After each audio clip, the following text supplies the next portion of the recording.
Baik, selamat malam teman-teman semuanya. Selamat malam dan selamat datang kembali ke dalam acara Juice You Up yang dipersembahkan oleh YB Sekuritas setiap hari Rabu pukul 19.30 malam. Pada hari ini kita mau berbincang-bincang bersama dengan Pak Robin. Oleh karena itu, kita mau berbincang-bincang dengan tema How Low Can You Go IHSG. Kita mau bertanya-tanya pada Pak Robin mengenai perkembangan atau pergerakan dan arah IHSG beberapa waktu ke depan ya. Jadi kalau ada pertanyaan yang sesuai dengan tema, bisa langsung dituliskan di kolom komentar di bawah ini, oke? Selamat malam. Bagaimana kabar teman-teman semuanya? Oke. Semoga semuanya tetap semangat ya. Apapun yang terjadi kondisi tetap semangat. Oke, tanpa berlama-lama lagi kita mau undang terlebih dahulu Pak Robin untuk bisa turut gabung bersama. Kita akan tanya bersama-sama bagaimana perkembangan dan arah IHSG pada hari ini ya. Semoga ke depan-depannya bisa ada kabar gembira, kabar baik dari market sendiri. Selamat malam, Pak Robin. Apakah sudah bisa bergabung? IHSG bikin mumet. Ya, Anda dan hampir semua orang beban hidup sudah mumet, jangan ditambah dengan market mumet gini ya. Tapi oke, nggak apa-apa, kita mau tanya-tanya dulu. Pak Robin, apakah sudah bisa bergabung dengan kita pada malam hari ini, Pak Robin?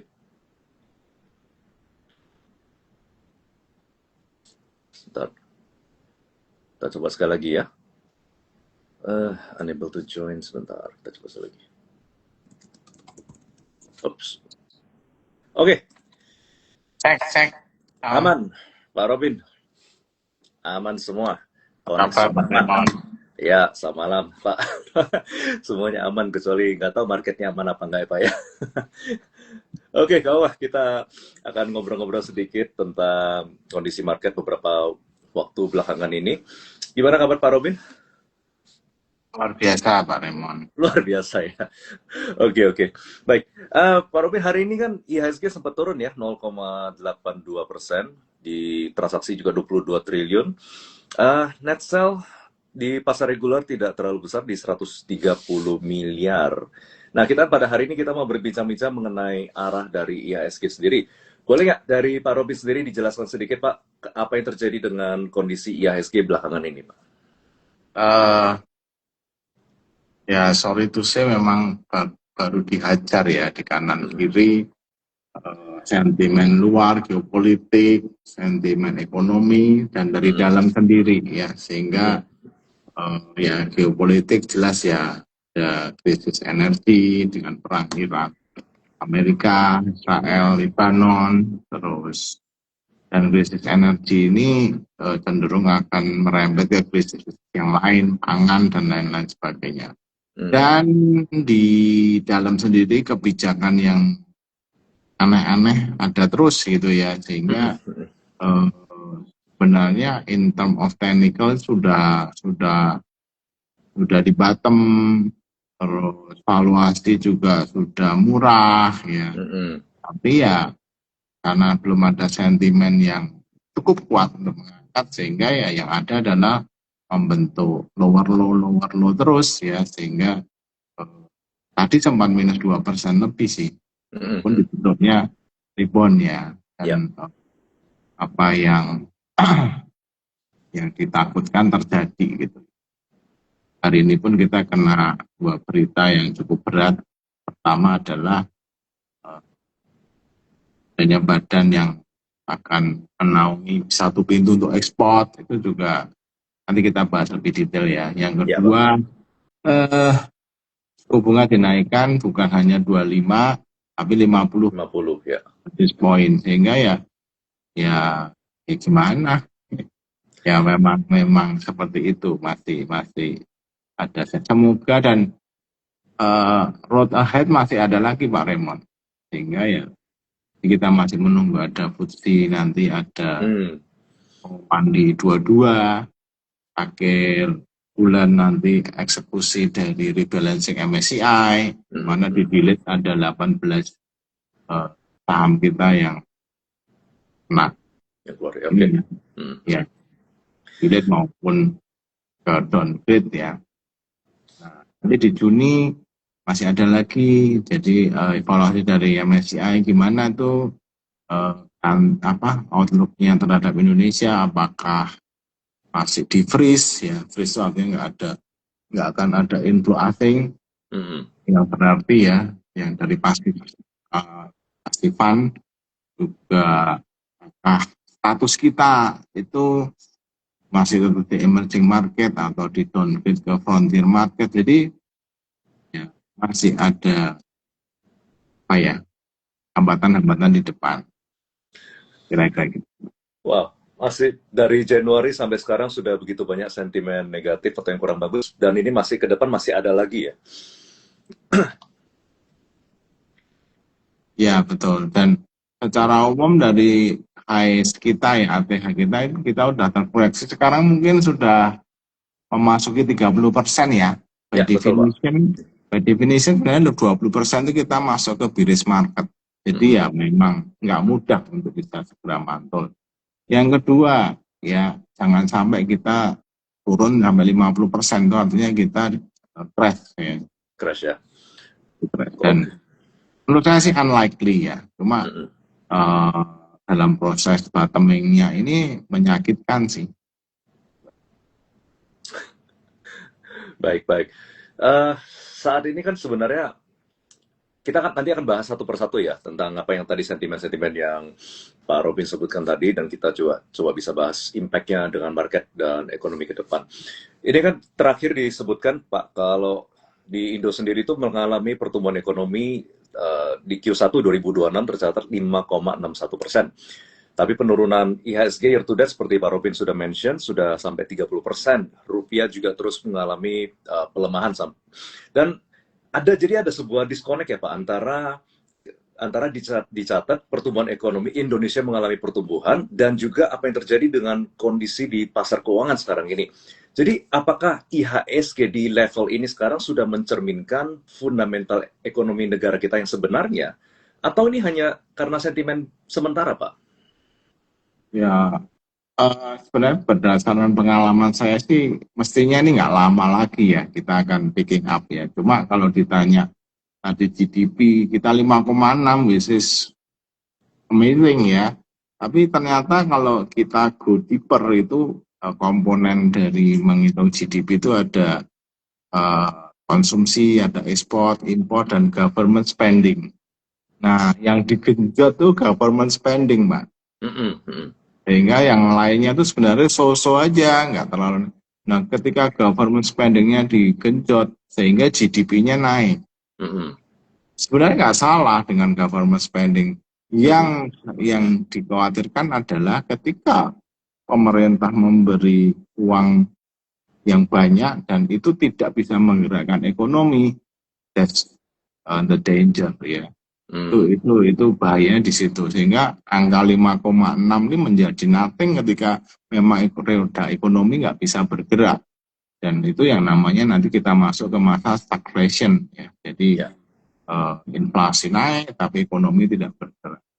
Itu yang kalau dibilangkan apakah mencerminkan fundamental Indonesia sih not really ya, kita nggak sejelek itu ya. Cuma di market tuh ada yang namanya market risk, currency risk, ya, terus country risk. Nah ini risiko-risiko ini menyebabkan outflow yang belum berhenti. Ya, kalau mau ngomong semakin kecil tapi kan masih ada terus ya, sehingga currency risk jadi rupiah sudah terdepresiasi hampir 47% hari ini tadi. Setelah suku bunga dinaikkan, otomatis rupiah kuat ya, 17.600 ya itu, tapi naiknya melebihi ekspektasi kita ya. Saya juga cukup heran dengan kondisi sekarang dinaikkan. Jadi ini namanya tightening. Jadi secara umum itu diperketat, sehingga harus ekonomi juga semakin sih, maka dengan spending government gede diperketat, terus gimana gitu ya untuk bisa menyerap itu semua. Tapi mungkin prioritinya adalah supaya nggak rupiah stabil dulu ya.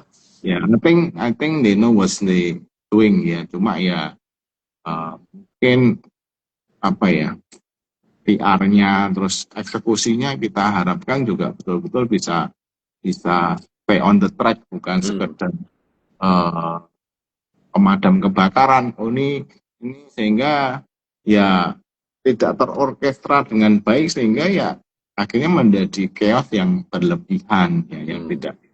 yang kita tidak siap. Jadi kalau ditanya apakah menurunkan, enggak, kita Hmm. sebenarnya sudah secara value tadi udah ngomong kita tuh murah sekarang.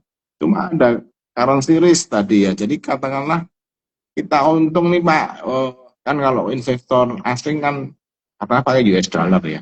Hmm. Semua dikembalikan, harus dijual pun dikembalikan US dollar. Kalau rupiahnya terdepresiasi 7%, katakanlah dia untung 10%, ya hilang 7%. Hmm. Ya. Ya, itu currency risk.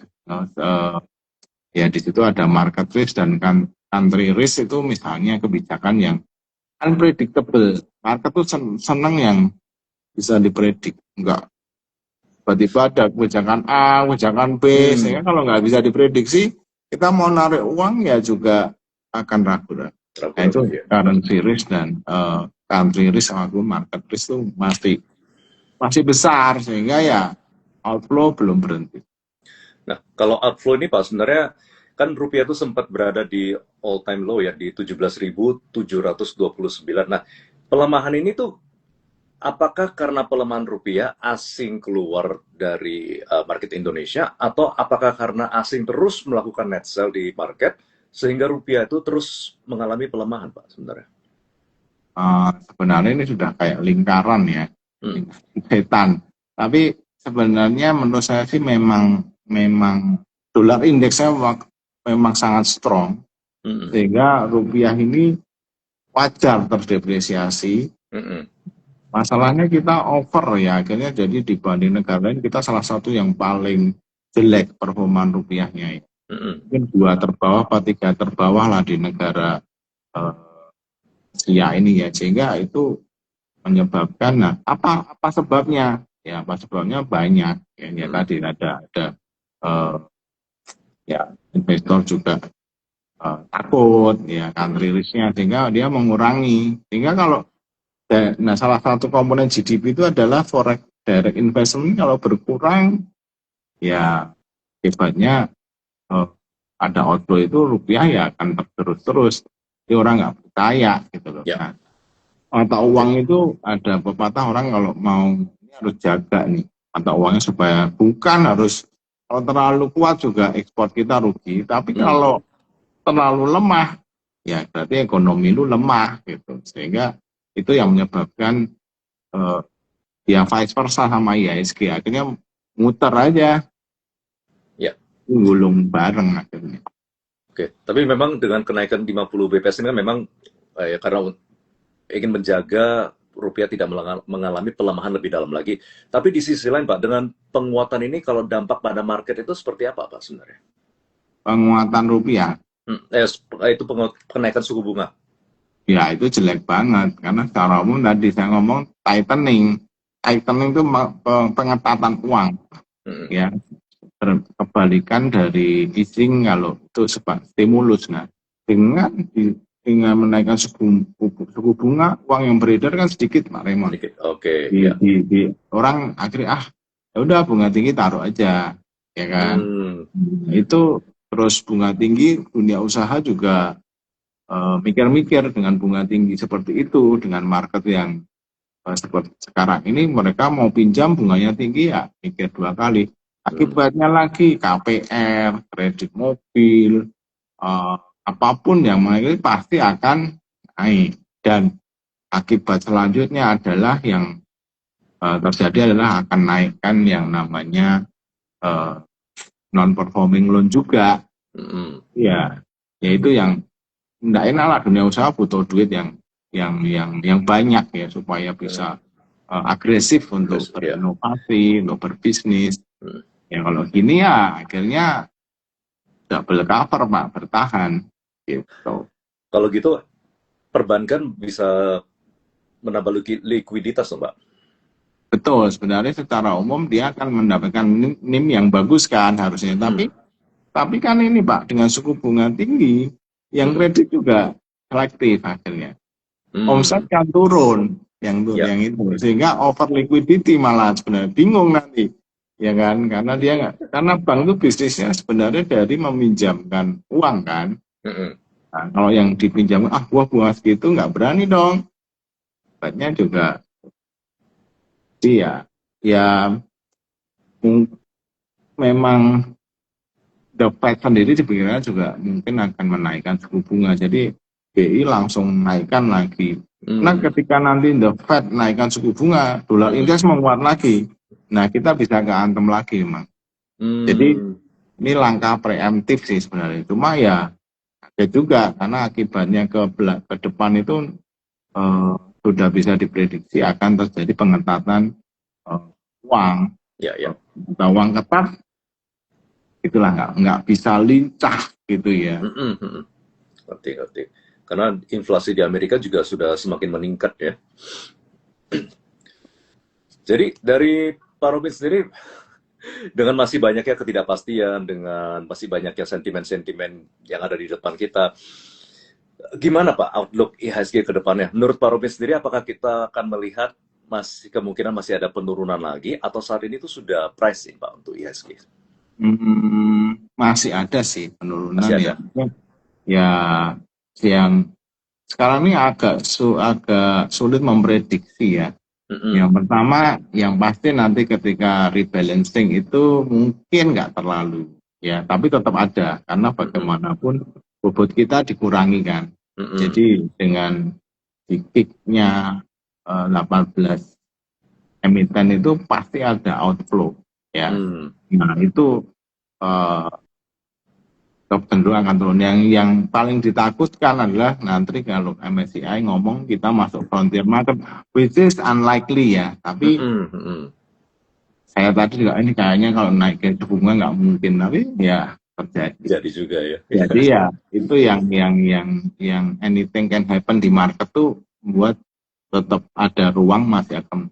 Tapi menurut saya sudah terbatas dan Mm. unlikely kita diturunkan menjadi frontier. Mm. Oke, So oke. sebenarnya sih kalau tadi ceritanya kan kayak horor semua Pak Demon. Tapi situasi seperti ini Anda para trader yang mengalami ini nanti catat ya. Ingat ini oh, mungkin apa ya? Belum tentu terulang lagi. Jadi Hmm. momen-momen di bawah ini untuk nanti apakah kalau apakah nanti bisa naik? Iya.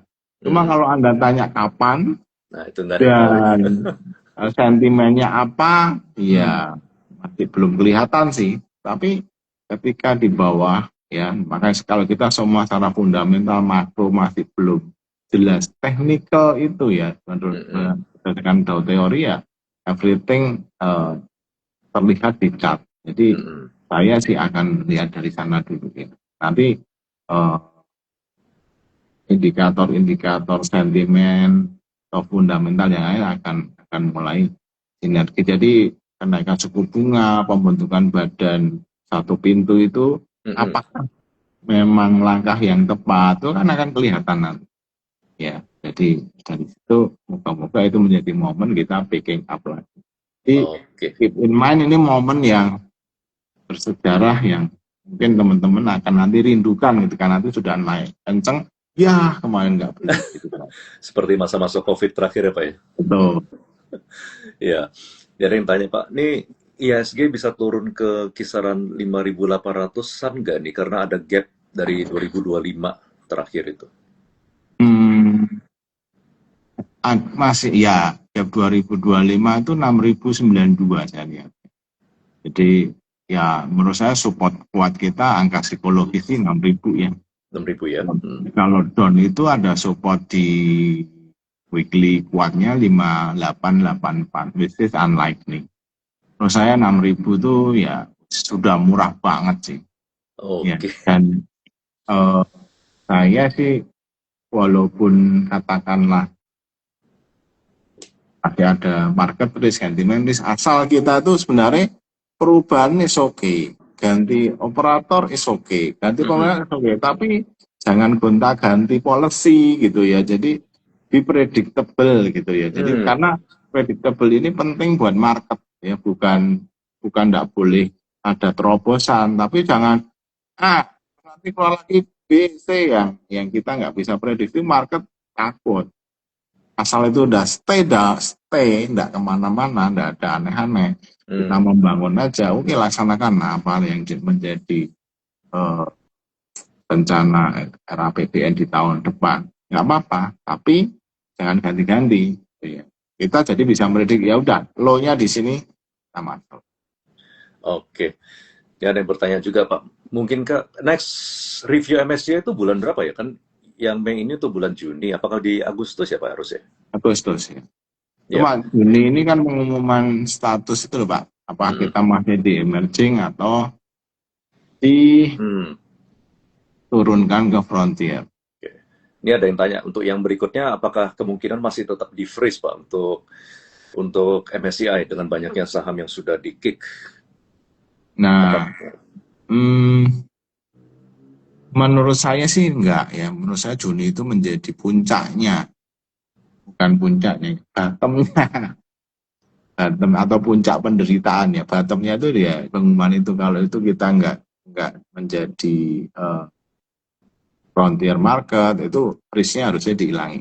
Nah, nextnya tapi baru evaluasinya di bulan Agustus. Jadi ya eh, ya tunggu ya, hmm, baca nanti. oke, oke. Ya, ada salam dari Pak Bambang, Mama Ibu Mamawati, dari Ibu Erni, untuk Pak Robin. Selamat malam. Oke.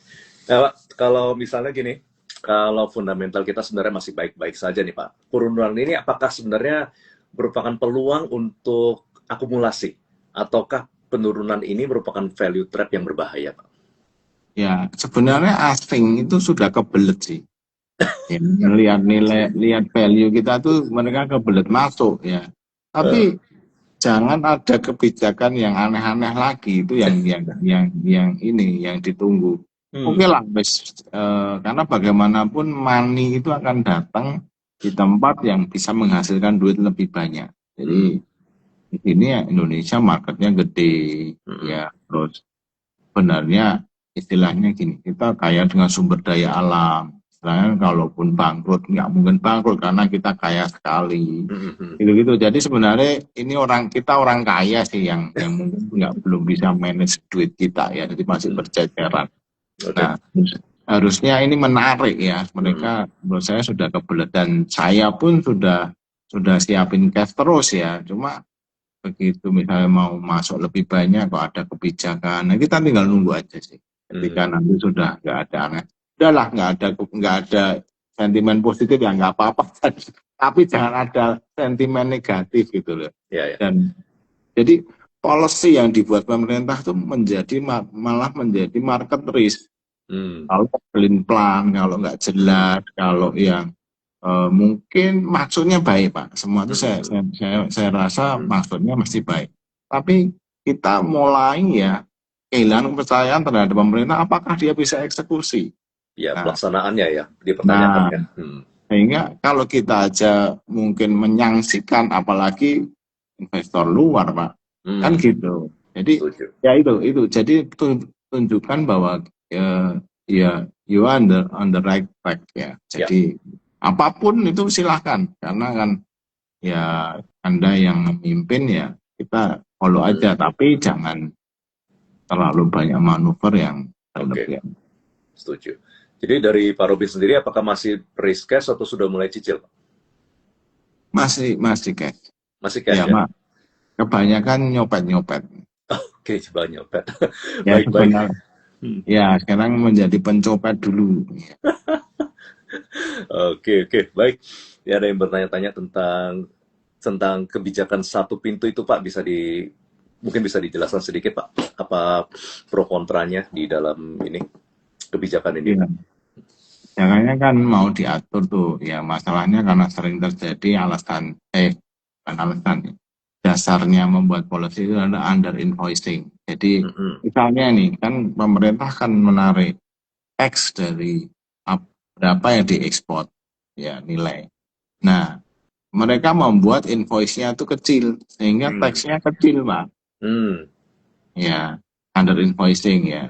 Sehingga sekarang mau dibuat satu lembaga super hub ya jadinya di badan antara nantinya ya. Jadi di situ akan semuanya harus lewat dia.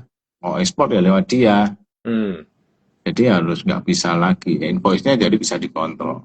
Nah sebenarnya di balik itu under invoicing itu kan kita udah harusnya logikanya mencurigakan kan Pak. Misalnya nih harga apa kita jualan apa?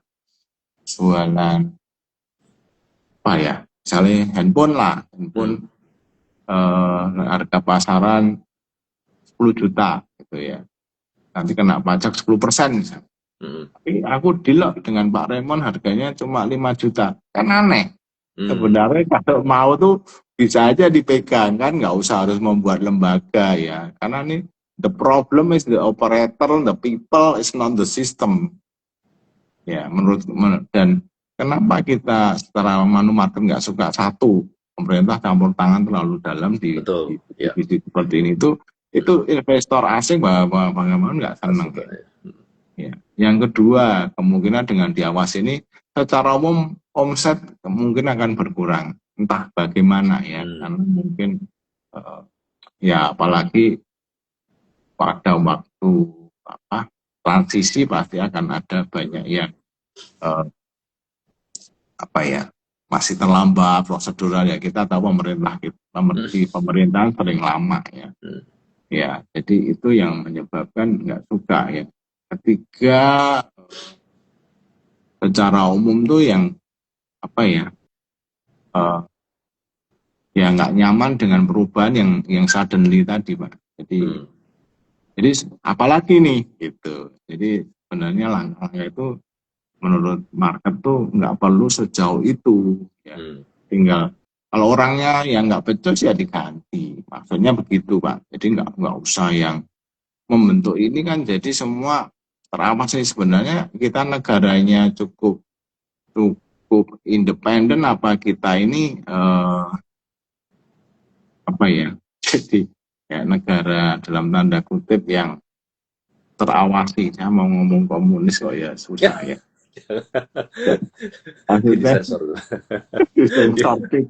Maksudnya diawasi semua. Iya. Ya itu. Yang ketidakpastian implementasi ini berpotensi ya pasti sektor. Terutama kan kita kena coal dan CPO dulu. Ya. Dan yang lainnya kemungkinan mengikuti juga ya? Ya. Mungkin tinggal menunggu waktu, kalau ini berhasil ya pasti terawasi semua. Sebenarnya idenya itu baik Pak. Idenya menurut saya very good. Cuma apakah betul-betul bisa sesuai yang diharapkan? Nah itu kan sekarang sudah mulai kelihatan kita tuh nggak percaya gitu loh. Ya mungkin sebenarnya saya idenya sih setuju ya untuk pemerataan itu oke lah. Cuma kan prakteknya apakah kita yakin bahwa itu akan terjadi pemerataan atau sekedar berganti sistem untuk diakali kembali gitu-gitulah yang menyebabkan ya kok malah dipersulit lagi. Ya. Nah ini kan sebenarnya dengan kondisi seperti ini, dengan rupiah yang melemah, sebenarnya kan ini emiten di komoditas, di energi ini kan sebenarnya menjadi salah satu primadona ya di sektor di Indonesia ini. Tapi dengan adanya kebijakan seperti ini Pak, apakah masih menarik Pak, untuk diperhatikan?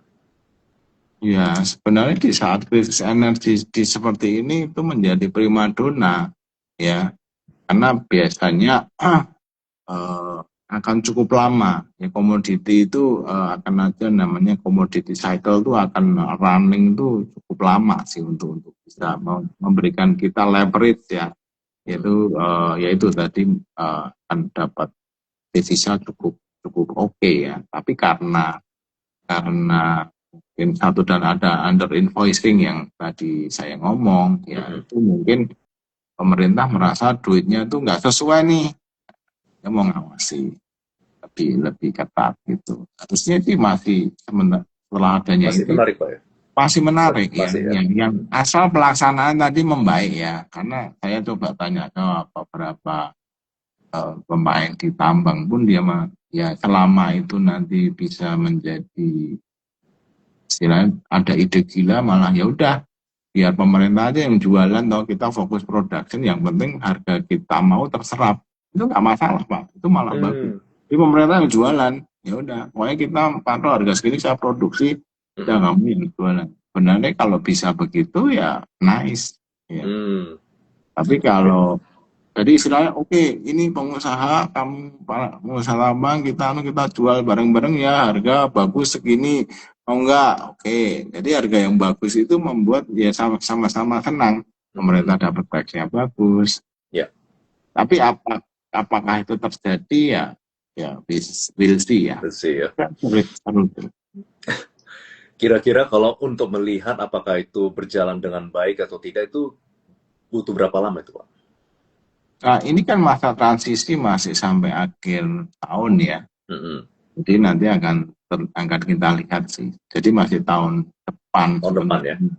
Ya, Hmm. ya nanti kita lihat apakah kan tujuannya sebenarnya mulia juga sih. Artinya untuk menstabilkan rupiah juga salah satunya dengan cara ini Pak. Karena punya Hmm. dana devisa besar kan. Mm-mm. Dana dari hasil ekspor tuh nggak diparkir di luar negeri. Jadi kita punya peluru nih. Hmm. Ya pemerintah punya peluru devisa yang untuk bisa, wah ternyata Indonesia punya duit dolar banyak nih. Ya. Sehingga mata uang rupiah akan strong, Mbak. Hmm. Kalau kita punya dolarnya habis-habis buat bayar import dan nggak punya cadangan devisa yang cukup untuk membiayai importnya, jadi Hmm. itu yang so far sih oke sih. Tapi Oke. kita mau lebih gede dan itu saya kok dalam tanda kutip agak agak ini kan pemerintah harus genjot tuh naikkan government spending di Q1. Hmm. Itu duitnya mungkin agak dodoran Pak, sehingga karena cari uang dengan sistem-sistem. Nah Iya, ya. itu yang kita jangan sampai nanti ya GDP kita bagus lagi karena government spending harus ada demand-nya muncul, konsumennya muncul, Gimana ya? terus direct investment, foreign direct investment-nya juga oke, Mm-mm. sehingga ekspor impor tumbuh, konsumernya naik, government spending-nya dari 5 tahun terakhir tuh kita tuh kecil, tiba-tiba naik. Tuh. Jadi ya, itu yang kita Oh. tunggu. Tapi setidaknya anggaran MBG dikurangin sudah, Pak. Iya, betul. Ini ada yang dari Lady. Benar, Pak. Apa-apa diawasin semua. Harusnya pernyataan ini sampai ke Presiden. Iya, memang banyak ya dari pengaturan dari Goto, dari perintah untuk apa maksimum penurunan bunga pinjaman untuk ultramikro ya. Itu semua. Nah, jadi dengan seperti ini, Pak, kalau di kondisi ini kira-kira sektor apa yang masih menarik, Pak? Ya, yang tahan di segala situasi itu telco sebenarnya. Telco. Ya, iya, telco itu mau apapun kita ini masih pakai internet, nggak bisa tanpa itu. Telepon masih, ya. Semua telco-telcoan itu sebenarnya cakep, itu tahan Hmm. kritis. Yang kedua, back to fundamental akhirnya. Ya, back to fundamental itu ya saham-saham yang ya hari ini kayak kelihatan aneh ya. Unilever Hmm. naik, Gudang Garam naik, Gudang Hmm. Garam ya. Terus Mayora naik, ya Mayora apalagi tadi disebut Pak Tadi disebut ya, Presiden. Pak ya? Lalu aku berat, gitu. Terus habis itu turun lagi, tapi untung naik lagi. Kebetulan jadi stok pick saya ya kan. Jadi ya itu terus ya itu yang fundamental sekarang. Hmm. Dan teman-teman kalau bingung sebenarnya nanti coba ya teman-teman follow aja, nanti saya akan posting saham-saham yang dividennya menarik. Udah pick Hmm. one of them, udah oke lah. Ya, ya. Karena saham yang memberikan dividen cukup menarik, konsisten, itu saham emitennya sudah major ya. Jadi kalau penurunan-penurunan gini mereka udah kebal gitu. Kebal ya. Jadi sambil menunggu kita beli di harga bawah nanti dapat dividen. Jadi Hmm. itu bisa di compounding juga. Ada uang tunggunya ya. Ya. Ya, jadi teman-teman yang belum ikuti IG-nya Pak Robin bisa cek di mana, Pak? Di yb.soc ini, Pak. Ya, Ya, DBS. itu bisa ya, bisa follow di sana. Dari Rezo juga bilang ide-idenya semua dari pemerintah sebenarnya bagus, cuman eksekusinya saja yang dipertanyakan. Ya, jadi Pak, kalau misalnya saat ini ya kita pegang saham-saham yang terdampak, misalnya pada yang tadi saham-saham yang terdampak pada kebijakan ekspor, atau mungkin saat ini kita pegang saham-saham yang kena ditendang keluar dari MSCI, Pak. Strategi apa sih yang bisa kita terapkan sekarang ini? Apakah kita average down, hold, sampai effective date, atau mendingan kita CL dulu? Kalau yang MSCI sih saya sarankan TL aja dan kita trading-trading dulu setiap hari itu masih ada volatilitas yang bisa dimanfaatkan ya. Hmm. Karena bagaimanapun nanti di akhir pada waktu eksekusi pasti ada pasifan yang keluar dan itu cukup gede dan itu akan membuat nanti kita buybacknya tuh di saat itu Pak, seru. Hmm, di Saya saat juga sudah efektifnya itu ya. Tanggal nanti satu, akan saya tanggal akan satu ya. menyiapkan cash untuk waktu itu juga Pak. Jadi Oh, oke, siap. Berarti tanggal 1 Juni ya, Pak ya? eksekusinya akhir bulan Pak. Akhir Efektif bulan. kan dua dua puluh puluh sembilan sembilan apa Mei. 30 ya. Nah, itu akhir itu. Oke, Jumat itu 29 Mei, berarti 29. Ah, Oke, jadi eksekusinya di 29 Mei ya. betul. Oke, baik. Ini dari Ibnu, Bang, ajarin caranya main trading. Wah, itu harus cari mentor yang tepat ya. Salah satunya dari Pak Robin ini. Mungkin nanti admin bisa dikontak. Oke, jadi Pak, untuk kalau saat ini ada trader-trader yang mungkin masih merasa pesimis Pak dengan kondisi market seperti sekarang ini, apa nasihat yang bisa diberikan Pak Robin kepada kita semua? Yang pertama itu market always right ya. Jadi eh, event saya juga salah gitu ya, tapi market itu selalu benar.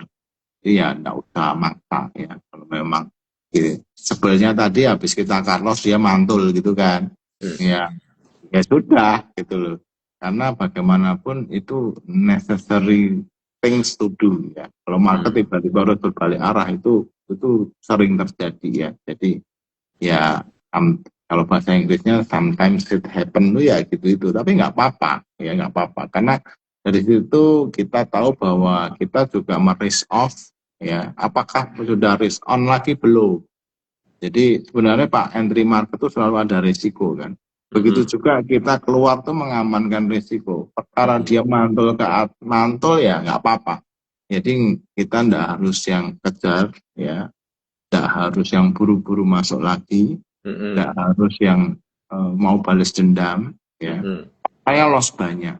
Itu memang bagian dari belajar ya. Selama kita punya modal, teman-teman, itu nanti baliknya nggak sulit. Anda tahu COVID itu juga turun dalam, naiknya. Hmm. Nah, yang pertama perang selesai dulu naik. Indonesia nggak macam-macam, eh, rupiah stabil, minyak nanti itu sudah sesuai asumsinya ya di 70,95, RAPBN kita aman. Nah, Hmm. itu mulai gas. Nah, itu ketika itu terjadi, ya kita udah siap gitu ya. Jadi sekarang ini risk on risk off tuh biasa terjadi ya. Terus tiba-tiba ini kok ada lebih buruk lagi, walaupun sudah di bottom tuh Pak. Hmm. Nah di saham tuh enggak ada yang sudah murah, enggak ada yang sudah mahal. Kalau tadi pertanyaan apa murah-murah, bisa lebih murah bisa. Wah. Jadi kan enggak ada kata oh ini sudah. Jadi kalau kalau di saham tuh enggak boleh ngomong gini, oh BCA pernah sekian sekarang murah. Itu Hmm. enggak ada Pak. Jadi Hmm. menurut saya itu tidak boleh dengan dasar itu kita entry the market. Ya. Oh kalau harga BCA segini mah merem beli nggak ada. Ya. Tetap analisa. Kenapa kembali harga BCA harga 5 tahun lalu? Hmm. It's Hmm. the time gitu bukan langsung ya ini udah 5 tahun lalu udah. Walaupun benar sih nanti akan naik. Tapi kan kita nggak mau apa ya buru-buru. Kalau Anda bisa nanti beli dapat lebih murah, sudah betul-betul bottom itu nice ya. Walaupun tetap nggak bisa nebak betul-betul bottom, Bottom tapi ya. at least kita pakai analisa, bukan analisa karena dulu pernah sekian sekian. Itu juga nanti kalau kita jual nih, Hmm. oh BC, nanti katakanlah BCA all time high lagi, sudah pernah segini nanti biasanya turun, nggak boleh begitu. Ada tanda-tanda penurunan nggak? ada tanda-tanda perubahan fundamental nggak? Itulah, itu seninya di trading dan investment itu sebenarnya banyak sekali ya, dan itu mengajarkan, terutama buat saya itu mengajarkan banyak hal ya. Kita harus rendah hati, kita harus menerima apa yang tidak bisa kita kontrol, kita harus punya plan untuk masuk market. Nah itu juga dalam hidup pun kita harus punya rencana, terus execute, disiplin. Even harus cut loss, itu bagian dari perjalanan seorang trader, seorang investor sukses. Oke, baik. Pak, ini ada yang bertanya, Pak. Tadi mengenai strategi dari Sherlock ya. Jadi yang pegang emiten komoditas bagaimana Pak strateginya? Oke, yang komoditas kalau tadi yang bijaksanaan yang ditagani selama ya menurut saya sudah price ini ya, sudah turun, sudah naik, sudah price in, jadi nggak perlu terlalu takut. Nah nanti jangan sampai ya, jangan sampai nanti ketika ada pelaksanaan mulai melenceng sana sini, nah itu mungkin akan terjadi sedikit chaos. Tapi menurut saya bagaimanapun kita itu kan negara komoditas ya. Ya menurut saya tetap akan bersinar sih ya. Nah tapi tetap bedakan ya, karena komoditas satu sisi jangan yang terkena efek dari MSCI dulu.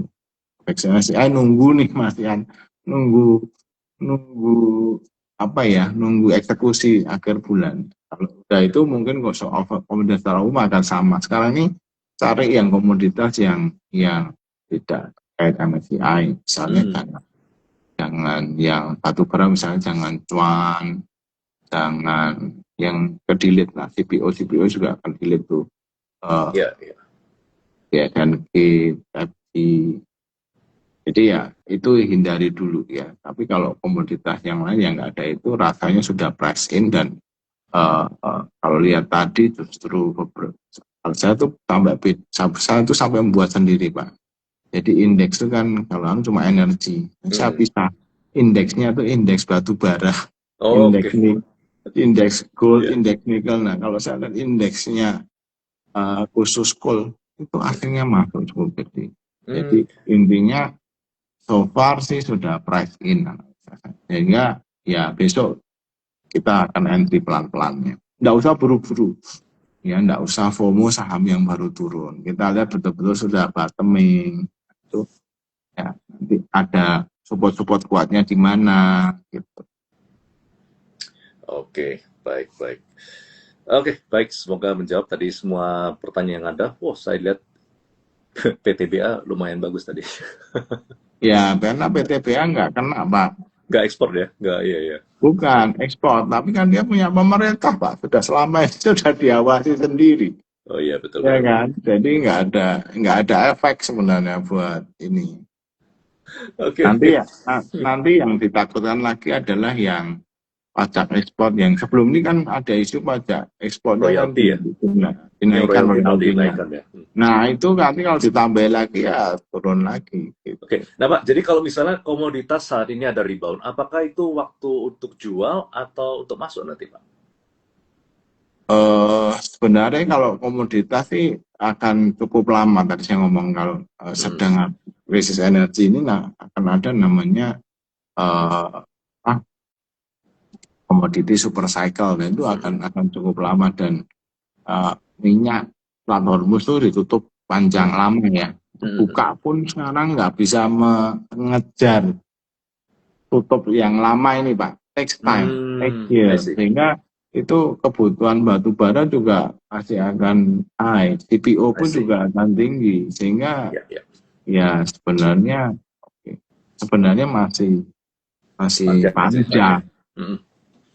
Ya sebenarnya kayak naik royalti naik itu ya mestinya diskusi juga kan, enggak serta-merta kita narik pajak tanpa ngomong sama pengusahanya Pak. Nanti kalau mereka PHK semua gimana? Ya, jadi harus sama-sama. Ya, setuju Pak. Oke, kalau begitu terima kasih untuk perbincangan pada hari ini. Thank you buat teman-teman semua, sudah 8 8.12 apa 13 saat ini. Kita mau mohon pamitan terlebih dahulu. Thank you buat teman-teman yang sudah bergabung sampai akhir ini. Thank you juga untuk Pak Robin yang sudah memberikan insight kepada kita semua ya. Kita juga sama-sama kita doakan untuk Indonesia supaya menjadi lebih baik lagi. Ini apalagi dari Rezo Outlook saat ini dilematis antara dikerjain asing dan dikerjain government yang lebih. Ya, teman-teman, saya tahu bahwa sangat mudah untuk kita pesimis, sangat mudah kita untuk melihat negara ini suram gitu ya. Tapi kalau bukan kita yang percaya, siapa lagi ya? Ya, we must believe bahwa ini semua dilakukan untuk kebaikan dan kita harus percaya juga bahwa pemerintah dapat mengeksekusinya dengan baik ya. Jadi kalau kita sudah kehilangan kepercayaan itu, niscaya Anda trading, Anda apapun itu serba salah. Harus percaya bahwa semuanya demi kebaikan dan ya kalau kita tidak bisa mengatur itu ya kita menari aja di market. Oke, ya karena kita nggak bisa kendalikan kebijakan pemerintah, tapi kita bisa kendalikan diri kita sendiri ya, kita fokus dengan. Oke, thank you dari Pak Bambang, terima kasih juga Pak Robin katanya. Oke, thank you buat teman-teman semua, ya tetap semangat, terus belajar ya, semoga kita semua bisa menjadi berhasil dalam dunia trading dan investasi ini. Oke, kalau gitu bersama dengan Seremon dan juga Pak Robin, kita mohon pamitan terlebih dahulu ya. Selamat malam dan sampai jumpa untuk semuanya. Bye-bye. Thank you, bye-bye.